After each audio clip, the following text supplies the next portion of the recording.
So we should give a little bit of an introduction. I always like to do that, and it's always good for the rest of us to hear it. And I never know what's going to come out of my mouth anyway, so why not?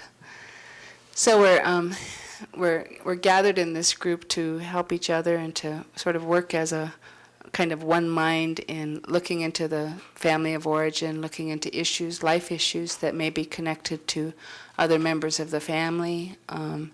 It's an energetic way of working, which doesn't mean we're going to do aerobics. It means we're going to work with the energy of the family, which I think is a very interesting concept. The idea that I could be, or contained in me as a kind of hologram of the whole family that I belong to. And through me, you could look at what's going on with my brothers, or that I contain all of that inside of me is a very interesting idea. So usually a person will come to constellation work when they feel like they've done and tried a lot of different things and are not seeming to progress in their lives.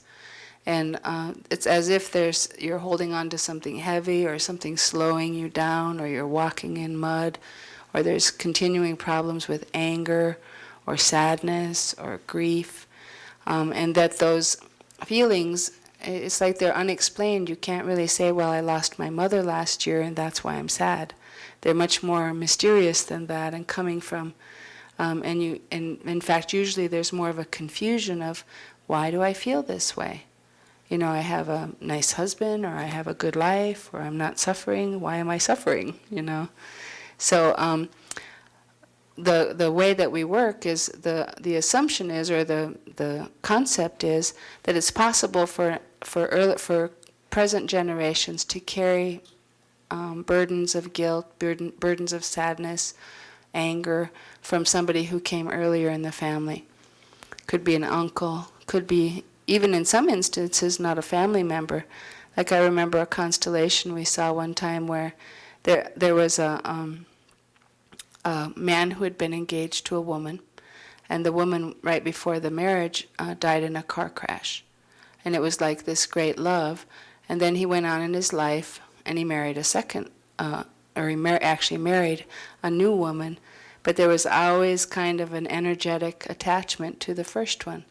And so some of these things can become, they're fairly invisible within the family, but it's possible then that maybe a daughter will try to take on that energy of the one who died in the car accident.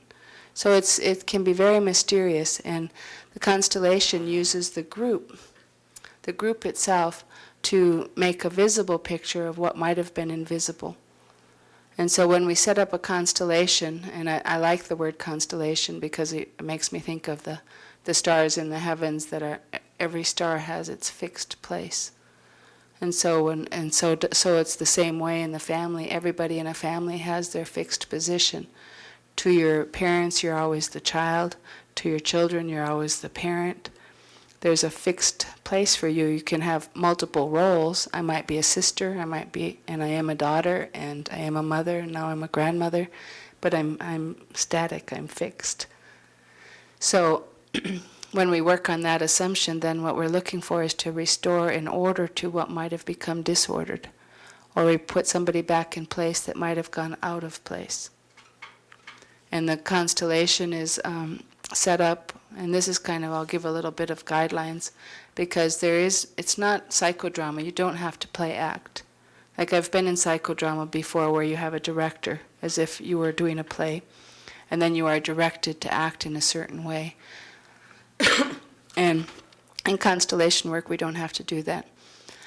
Somebody will choose you to represent a family member. Will you represent my sister? Will you represent my mother? And all you have to do is agree, first of all, and then stand in there. They will position you in the field, in this, what Heinz calls the knowing field, and then you just have to report to me any changes that come about. And these can be lots of different things. We've seen just about everything. You may have a sudden sadness. Your fingers may start tingling. Your legs might suddenly feel sort of locked or heavy. All kinds of physical, bodily things, and even mental things can. And what you're doing is just picking up on that hologram of that person's family. I think a hologram is a good metaphor for it. And and mirroring that for them so they can see it, bringing it into visibility. And you don't have to walk out the door and carry anything that doesn't belong to you. It stays here. When you step out of the role, you're done with it.